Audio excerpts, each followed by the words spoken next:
Merci mon cher Olivier. Je voudrais avant de commencer ma présentation lui dire merci pour m'avoir invité à Madagascar que j'ai vu il y a 2 ans. C'était pour moi un plaisir de revenir à Tana. Et tu peux me croire, les 10h30 d'avion, je ne les ai pas sentis du tout. Je voudrais dire merci à Milly aussi qui vient d'arriver, qui est arrivé ce matin du Cambodge et qui certainement va nous rejoindre. Je suis heureux d'être dans l'équipe de la semaine avec mon ami et frère et néanmoins maître, le professeur Ogobara, dit Ogo ou Okade, et pour l'encadrement de ce séminaire. Alors, Olivier, en accord avec lui, m'a demandé de parler de physio, pathologie du paludisme à Plasmodium falciparum. Il m'a tout à l'heure demandé de me présenter. Mon nom c'est Louis Penali et je suis donc à l'Institut Pasteur. Et je travaille sur le paludisme dans l'unité de paludologie dont je suis le responsable. Et je suis aussi au programme national de lutte contre le paludisme. Et je me bats contre le paludisme depuis 15 ans. Je suis parasito, j'allais dire de formation. Et depuis 15 ans, 16 ans, j'avoue que je ne connais pas d'autres aspects de la parasito. On m'a demandé d'identifier même des ascaris. S'il n'y avait pas les mamelons, je n'aurais jamais reconnu les ascaris. Il y a si longtemps que j'en avais vu. Alors, je vais donc parler de physiopathologie du paludisme cet après-midi. J'essaierai de ne pas être trop long, ni d'être trop court. Hier, à la lumière de la présentation d'Olivier, je me suis demandé quels sont les diapos qu'il fallait que je retire pour ne pas être trop long. En nous écrivant, il nous a strictement interdit de dépasser 45 minutes. Et j'essaierai de rester autour de 25 à 30 minutes. Si je suis trop long, ne te fais pas de soucis, tu me coupes. Et j'interdis aux apprenants de me couper par contre. On se verra vendredi. Alors, diapo, ça marche comme ton bidule là. Ah, j'appuie ici. Non, appuie sur le bouton, mais en visant. Ah, d'accord, ok, merci. Vous voyez, on va parler donc de récepteurs. Il n'y a pas que les récepteurs endothéliaux, il y a des récepteurs aussi pour l'informatique. Merci. Ah.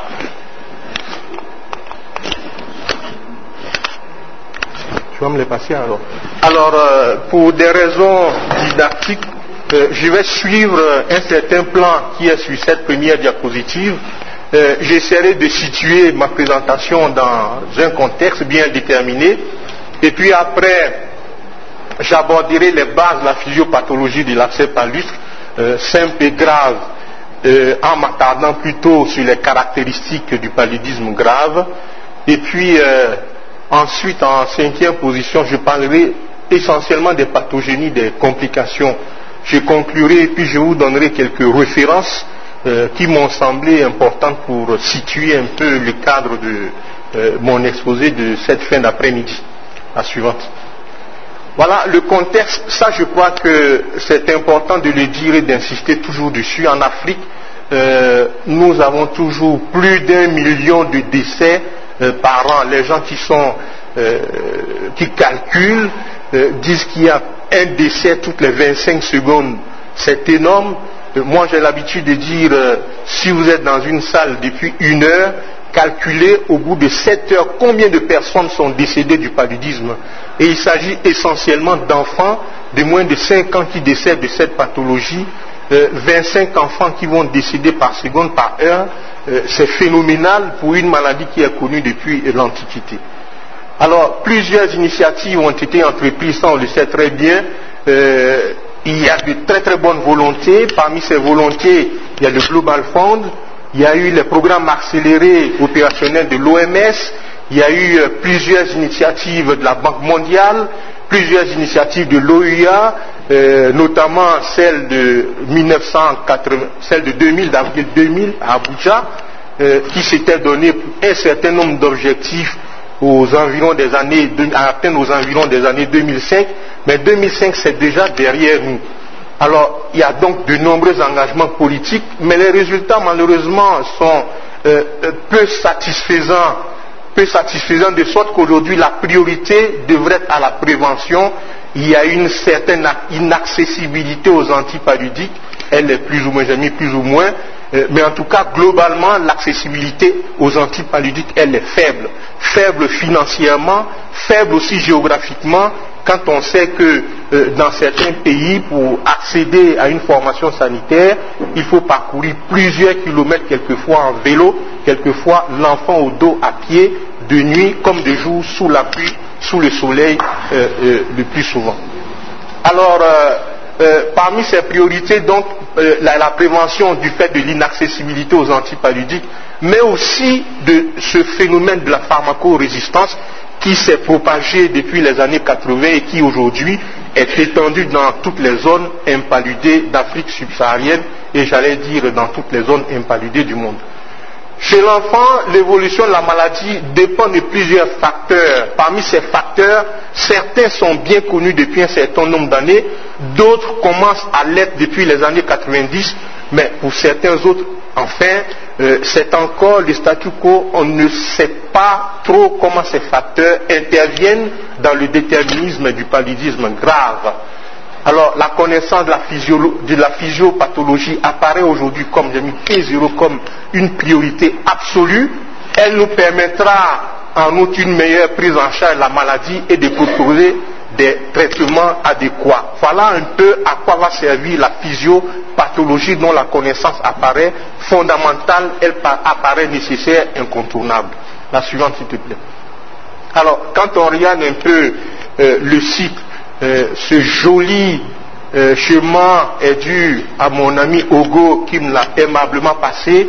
Vous voyez un peu, c'est un rappel, tout le monde dans cette salle connaît le cycle de Plasmodium falciparum en particulier, un cycle, c'est un cycle, vous le commencez où vous voulez. Moi je le commence par la piqûre du moustique à travers la peau. Il y a la phase hépatique qui est extrêmement importante à savoir, il y a la phase sanguine qui est extrêmement importante aussi, etc., etc. Ce schéma, je pense que tout le monde le connaît suffisamment, je ne vais pas trop m'attarder là-dessus. La suivante, s'il te plaît. Alors, quelles sont les bases de la physiopathologie? Depuis les années 90, comme j'ai dit dans l'introduction, il y a un intérêt majeur qui s'est développé pour la connaissance de ce phénomène du paludisme. Pour ce qui est du paludisme sévère, il y a une atteinte de plusieurs organes, dont le cerveau. À l'époque, on pensait que le cerveau était le seul organe qui était atteint, mais ces 10 dernières années, le développement des techniques de biologie moléculaire, de l'ultrastructure, de l'étude de l'ultrastructure de ces organes a permis d'améliorer nos connaissances sur la physiopathologie.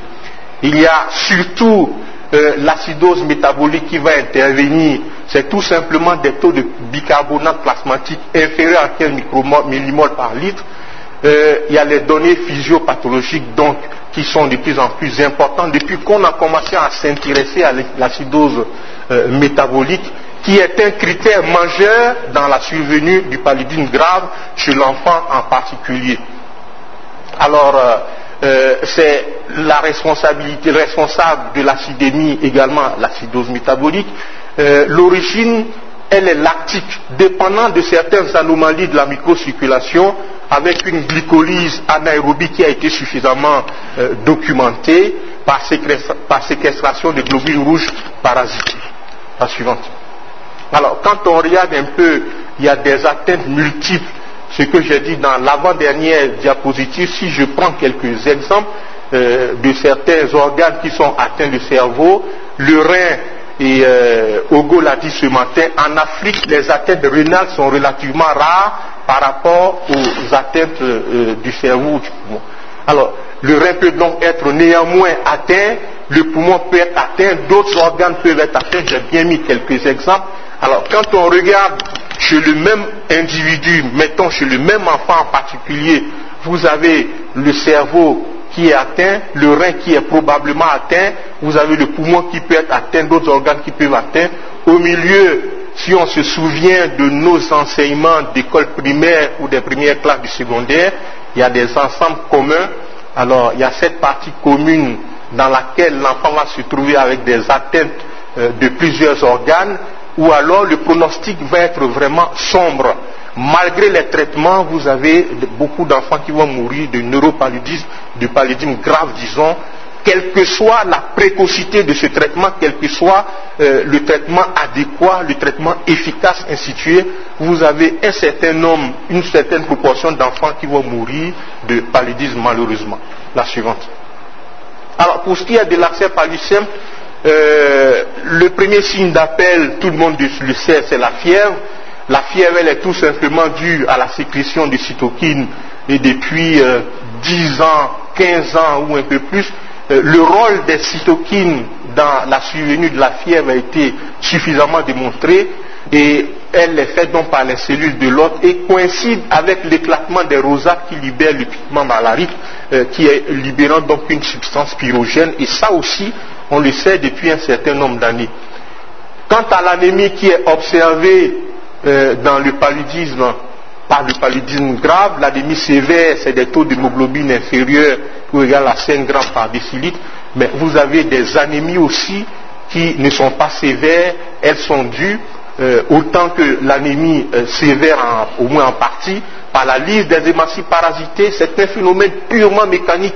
Vous avez les globules rouges qui vont s'éclater, vous allez donc avoir l'hémoglobine qui est libérée, ce qui va entraîner d'autres phénomènes, concernant les problèmes d'ictère par exemple, mais du fait de l'éclatement des hématies, vous allez avoir une anémie qui va s'installer.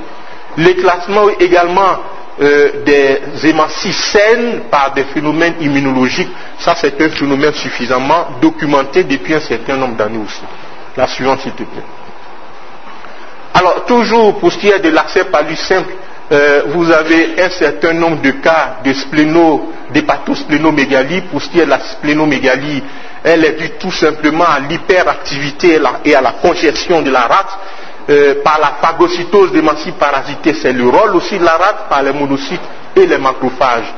Quant au problème hépatique observé dans l'accès paludisme simple, l'hépatomégalie elle est due à l'hyperactivité, à la congestion du foie, à l'activité phagocytaire des cellules de Kuttner et par la transformation de l'hémoglobine libérée, je l'ai dit tout à l'heure, en bilirubine libre, entraînant le subictère qu'on observe même dans le paludisme non compliqué. La suivante. Alors, pour ce qui est de la physiopathologie du paludisme grave, alors on rentre dans un autre contexte qui est totalement différent. Aujourd'hui, on tend à étudier plutôt la physiopathologie du paludisme grave. Pourquoi? Premièrement, parce que c'est le paludisme grave qui est à l'origine, j'allais dire, permettez le mot, de toutes les casses qu'on observe avec le paludisme dans les régions où la maladie est endémique. Donc, elle ne s'observe qu'avec Plasmodium falciparum. Il y a des équipes qui s'intéressent aux études avec Plasmodium vivax, mais actuellement, la plupart des études sont concentrées sur Plasmodium falciparum, qui permettra, il y a un intérêt, je l'ai dit tout à l'heure aussi, de l'étude de la physiopathologie, qui va probablement ouvrir de nouvelles approches thérapeutiques pour le paludisme de l'enfant en particulier. Alors, pour ce qui est des concepts physiopathologiques, il y a 3 types. Le premier type, c'est des séquestrations des hématies parasitées. Je vais m'attarder sur ce phénomène. Le deuxième type, c'est l'activation du système immunitaire en médiation cellulaire et la libération des cytokines. Alors, pour ce qui est de l'aspect immunologique, j'en dirais un seul petit mot. Je souhaiterais que dans le cas de cette réunion, que Olivier, qui est notre spécialiste maison, le spécialiste immuno, puisse en dire un mot à la fin. Je n'ai pas préparé mon intervention pour la centrer sur l'immuno. Ogo est là qui pourra nous en dire un mot aussi si vous le désirez, si c'est nécessaire. La suivante. Alors, la première modification, la séquestration des hématies. Il y a plusieurs concepts aussi qui ont été développés, des concepts qui sont étayés par des études in vitro, mais aussi des études post-mortem, qui ont permis donc d'éclairer ce phénomène de la séquestration des hématies depuis un certain nombre d'années, depuis une dizaine d'années notamment. Le premier phénomène, c'est l'auto-agglutination. Il se forme dans les vaisseaux tout simplement des micro-agrégats par les hématies parasitées qui vont obstruer les microcapillaires Et ce phénomène de l'auto-agglutination est plus ou moins élucidé, non élucidé c'est trop dit, mais disons plus ou moins élucidé, mais à cela s'ajoute une variation géographique qui est énorme.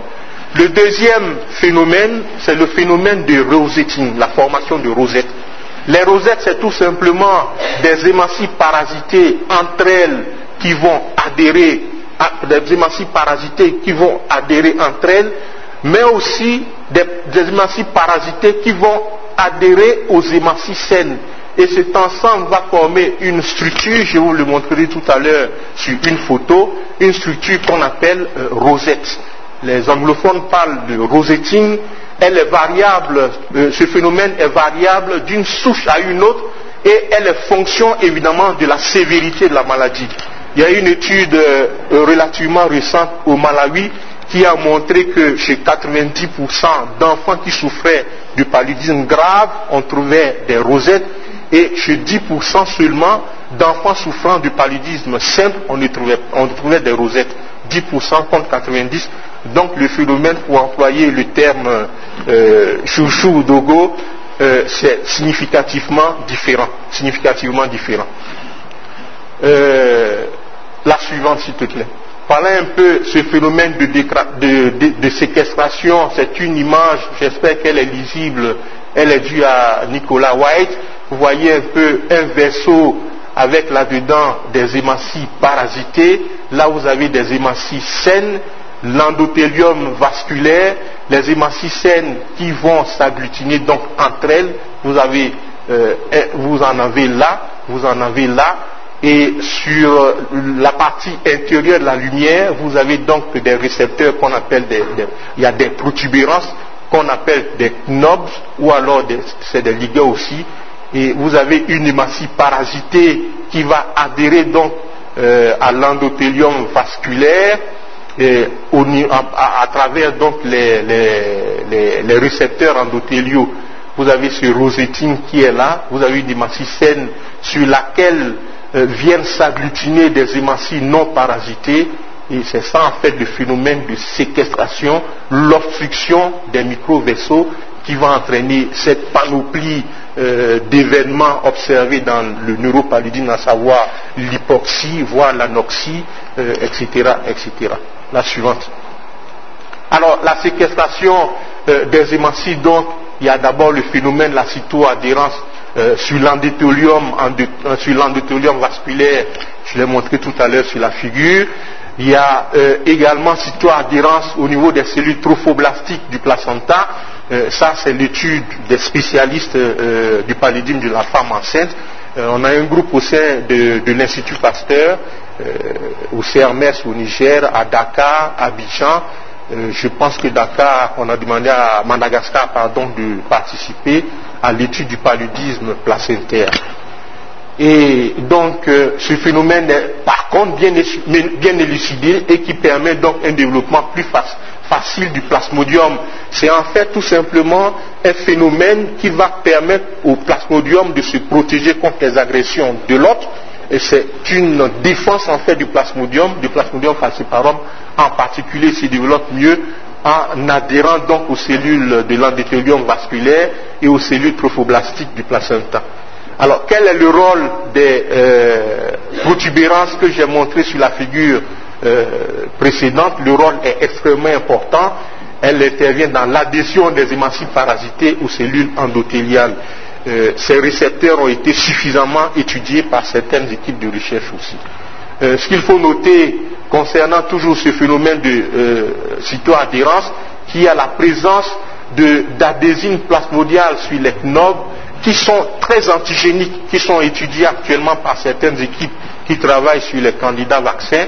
Ces récepteurs, c'est par PH, PF, HRP1 et 2, c'est la présence d'antigènes de surface RESA et PF, EMP1 et 2, comme diraient les anglophones 1 et 2. La deuxième, la suivante s'il te plaît. Voilà un peu toujours la séquestration d'hématies parasitées sur l'endothélium des vaisseaux et la formation de rosettes. Voici un peu une hématie parasitée. Voici une hématie parasitée. Des hématies parasitées, là c'est des hématies saines.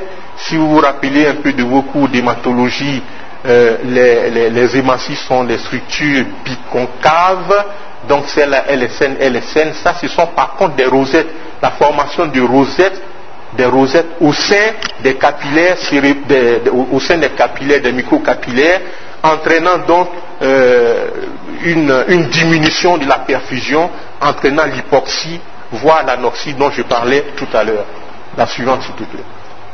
Alors, voici un peu, vu de près, toujours l'acido-adhérent d'un globule rouge parasité par Plasmodium falciparum sur des cellules endothéliales. C'est une photo due à l'unité de parasitologie expérimentale de l'Institut Pasteur de Paris. Vous avez donc une hématie qui va adhérer donc à travers les récepteurs endothélium, à cet endothélium, qui vont donc obstruer tout naturellement les vaisseaux de la microcirculation. La suivante. Toujours la séquestration des hématies. Ça, je l'ai dit tout à l'heure, parmi les récepteurs endothéliaux qui vont exister dans la cytoadhérence, il y a des équipes qui les ont étudiées. Il y a la protéine CD36 qui a fait l'objet d'études suffisantes par certaines équipes. Vous avez l'ICAM1, l'Intercellular Adhesion Molecule 1, il y a la sélectine E, il y a la thrombospondine et le récepteur CD31 et PCAB1 qui sont également étudiés par certaines équipes dont l'un des meneurs est dans cette salle, la suivante. Alors voici un peu, je reviens un peu sur cette photo, sur cette image qu'on a vue tout simplement pour montrer les récepteurs endothéliaux dont j'ai parlé tout à l'heure. C'est très simple, vous avez une hématie saine qui va s'accrocher, donc pour moi c'est un phénomène mécanique tout simplement qui va s'accrocher à l'endothélium et voilà l'obstruction. Il ne m'a plus de répéter cette image 2 fois pour insister sur ce phénomène qui va constituer un des éléments de survenue du paludisme grave chez l'enfant dont la mortalité est relativement élevée en Afrique. La suivante.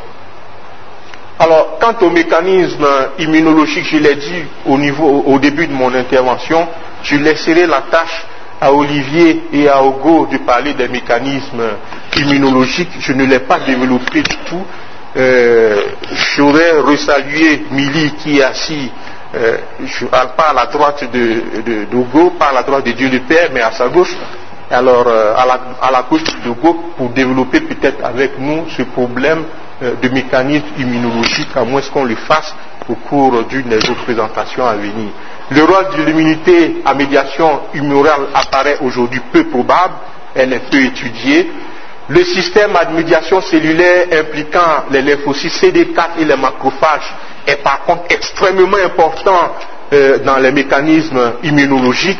Un certain nombre d'équipes travaillent sur ces mécanismes de médiation cellulaire impliquant donc les lymphocytes CD4 en particulier. La suivante. Alors, quand on regarde toujours la physiopathologie, il y a, en dehors de ce que j'ai décrit tout à l'heure, des facteurs humains qui vont intervenir pour moduler la survenue du paludisme grave et des facteurs parasitaires, mais aussi des facteurs sociaux et des facteurs géographiques.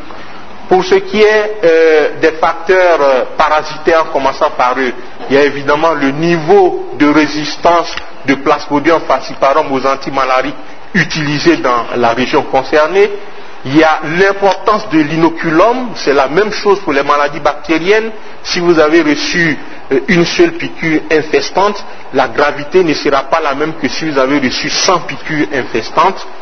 Vous avez le degré de multiplication aussi, et ça j'ai essayé de le montrer. Vous savez que toutes les 42 à 48 heures, vous avez une multiplication par 2 du nombre d'hématies, du nombre de parasites en fait, et qui vont infester donc ou infecter, selon ce qu'on voudra, des globules rouges sains.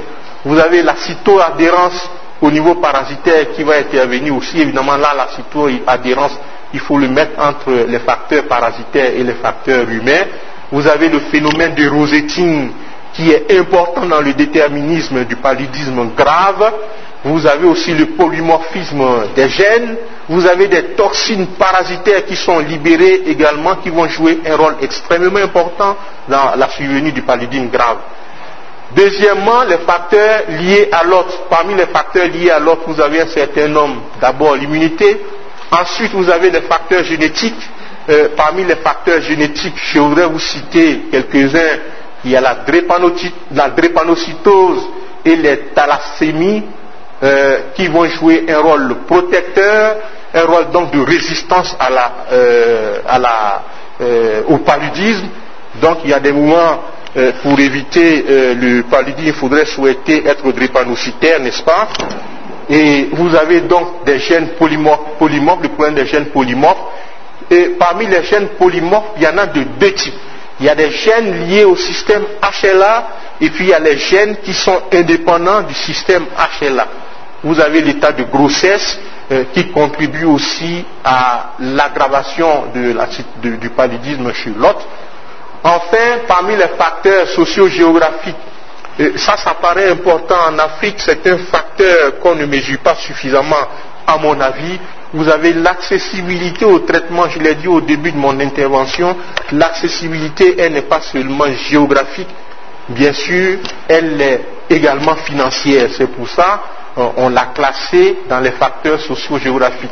C'est une diapo aussi que j'ai empruntée à mon ami Ogo, que j'ai légèrement modifiée, tu voudras m'en excuser. Et vous avez les facteurs socio-culturels, et ça c'est connu dans de nombreux pays. J'allais dire, on dit que le paludisme n'est pas dû à la piqûre du moustique, le paludisme n'est pas dû à la piqûre du moustique, et il y a des populations qui sont difficiles à convaincre, qui sont difficiles les changements sont difficiles à opérer, de telle sorte qu'un accès simple va se transformer rapidement en un accès grave. Il y a la stabilité politique. Je suis un peu bien placé pour vous en parler. Le problème de stabilité politique qui va intervenir aussi dans l'aggravation de la situation du paludisme. On m'a dit que dans le nord de mon pays, au nord de la Côte d'Ivoire, toutes les structures sociales, tout le système social, le tissu sanitaire est descendu dans le sud. Il y a eu les médecins de MSF Hollande, MSF Belgique et MSF France qui sont montés travailler, ils ne sont pas en nombre suffisant. Et vous avez donc une aggravation de la situation du paludisme dans certaines de ces parties situées au nord du pays. Et on n'est malheureusement pas les seuls à subir les affres de ces déplacements dus aux conflits armés dans certains pays d'Afrique. Vous avez donc l'intensité de la transmission qui va constituer un facteur non moins important dans la survenue du paludisme grave. La suivante, s'il te plaît. Alors, je rentre rapidement dans les pathogénies des complications, la suivante. Vous avez un certain nombre de complications. D'abord, l'œdème pulmonaire. Les mécanismes ne sont pas suffisamment élucidés d'abord. Quand on regarde dans le neuropaludisme,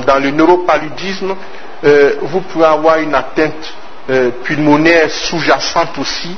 Il semble qu'il y ait donc une certaine relation entre le neuropaludisme et l'œdème pulmonaire, tout simplement par augmentation de la perméabilité capillaire, avec une hypoalbuminémie qui va se greffer, conduisant donc à une transsudation alvéolaire.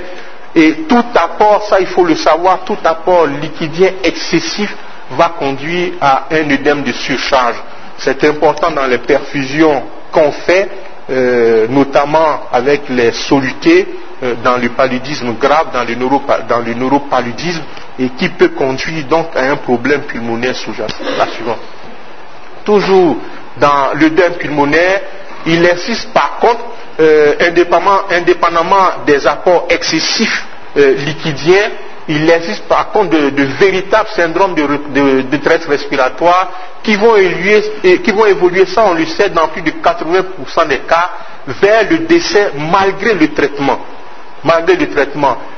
Comment ceci s'explique? Tout simplement par la formation de membranes hyalines dans les alvéoles, avec l'épaississement des cloisons des alvéoles, cytoadhérence aussi au niveau de la microcirculation par les hématies parasitées, et évidemment le rôle des cytokines est bien connu, notamment le TNF-alpha qui va intervenir dans le déterminisme de l'œdème pulmonaire dans le paludisme grave.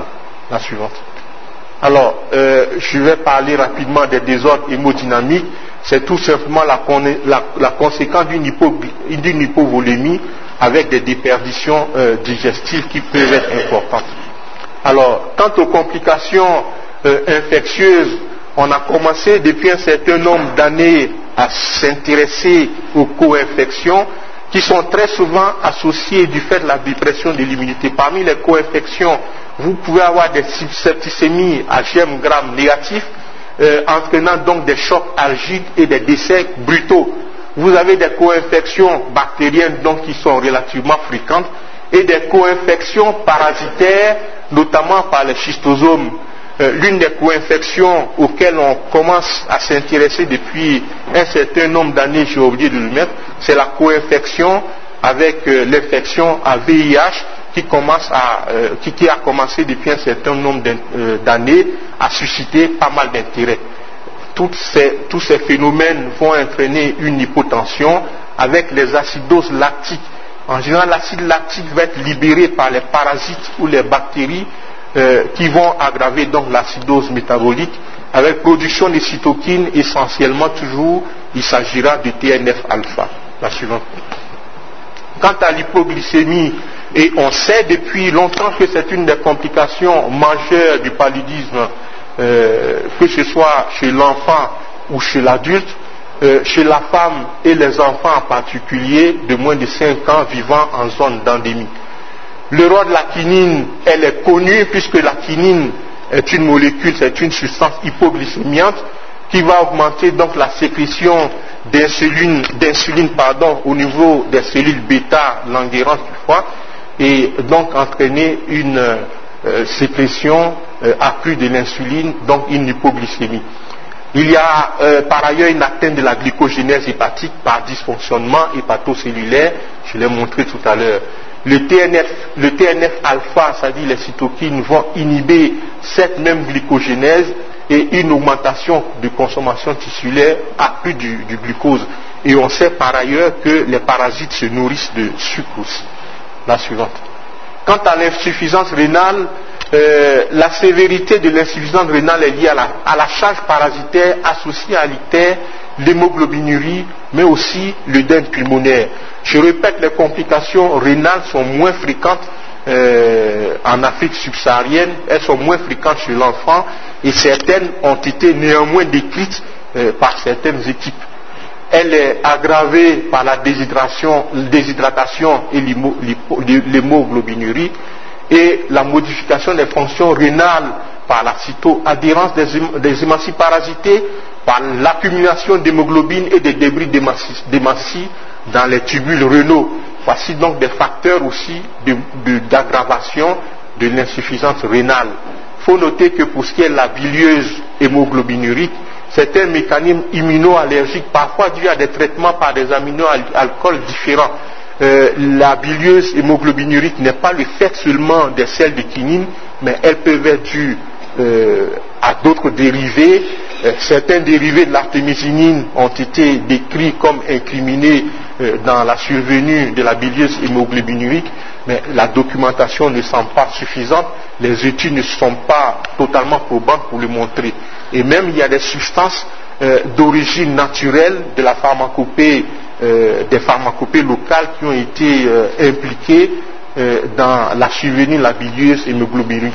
Il y a une série de 45 patients qui a été décrite par le néphrologue d'Abidjan. La suivante. Alors, quant aux complications hématologiques, je l'ai dit tout à l'heure, je passe rapidement dessus. L'anémie, elle est la conséquence majeure du paludisme, elle est due à la rapide augmentation de la biomasse parasitaire. C'est ce que je disais au départ. Vous avez à H1N parasite et à H42 2N parasites, à donc 84, vous aurez 4 N parasites, etc., etc. Il va avoir autant une liste des hématies parasitées et tous ces phénomènes vont être d'autant plus importants que le sujet atteint n'est pas semi-humain, notamment l'enfant ou les personnes venant de zones où le paludisme n'existe pas ou n'est pas endémique. Il va avoir une liste des hémacicèles aussi par les mécanismes immunologiques, obstruction des microvaisseaux, dysfonctionnement, et ça, le phénomène a été suffisamment étudié, dysfonctionnement de l'érythropoïèse médullaire, d'où d'ailleurs les réticulocytoses basses observées dans le paludisme grave du fait du dysfonctionnement de cette érythropoïèse. La suivante. Quant aux thrombopénies, elle serait due à une coagulation intravasculaire disséminée, une fixation plaquettaire d'anticorps spécifiques, ou alors tout simplement par le défaut de production des plaquettes, ou alors enfin par la destruction périphérique accrue des plaquettes dans le paludisme grave. La suivante. Alors, le pronostic, il sera dépendant des atteintes. Quand on prend le neuropaludisme et l'anémie sévère, qui sont les formes graves du paludisme les plus observées en Afrique subsaharienne, on prend aussi le syndrome de détresse respiratoire. C'est presque le même schéma que j'ai montré au départ. Vous avez un certain nombre d'enfants qui vont souffrir de neuropaludisme, les mêmes enfants d'anémie sévère, les mêmes enfants de syndrome de détresse respiratoire aiguë. Alors, chez ces enfants qui souffrent d'atteintes multiples, le pronostic va être donc sombre, quelle que soit la précocité et l'efficacité de traitement institué. Vous allez avoir une létalité qui va être extrêmement importante. Il est évident qu'un enfant souffrant que de deux complications, il va avoir plus de chances, ou alors disons moins de risques de s'en sortir, de mourir, moins de risques de mourir, qu'un enfant qui va souffrir de complications multiples. La suivante. Alors pour conclure rapidement, ce que je voudrais vous dire, le paludisme sévère, la physiopathologie est complexe pour celle du paludisme sévère, et le schéma est vraiment multifactoriel. Il ne s'agit pas d'un seul facteur qui va intervenir dans le déterminisme du paludisme grave. Les connaissances de la physiopathologie de l'accès paludisme vont permettre de mieux traiter la maladie, tout simplement par la reconnaissance précoce des critères de gravité, par leur explication, par la prévention de ces complications. Et je pense aussi que l'espoir reste dans la connaissance des bases immunophysiopathologiques et moléculaires du paludisme grave. Les relations entre les taux de TNF-alpha et de parasitémie, et la gravité de l'accès paludisme sont en train d'être démontrées, et une immunothérapie est en train d'être va peut-être mise au point dans les années à venir grâce à la connaissance de tous ces phénomènes, comprendre enfin la maladie pour une meilleure prise en charge optimale. Enfin, je voulais vous donner quelques références rapides. Là, ce n'est qu'une partie des références qui m'ont aidé à préparer cet exposé. Voilà, mes chers amis, chers collègues, chers apprenants, l'essentiel de mon intervention.